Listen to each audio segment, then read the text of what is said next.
front bumper removed, E38 740IL, to replace this broken headlight washer. You have to disconnect this hose right here, and then this nut right here. There you go.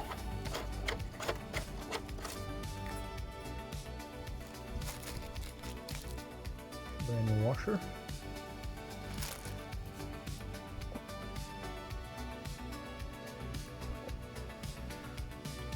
Difference, it does come with a gasket. Brand new plastic nut.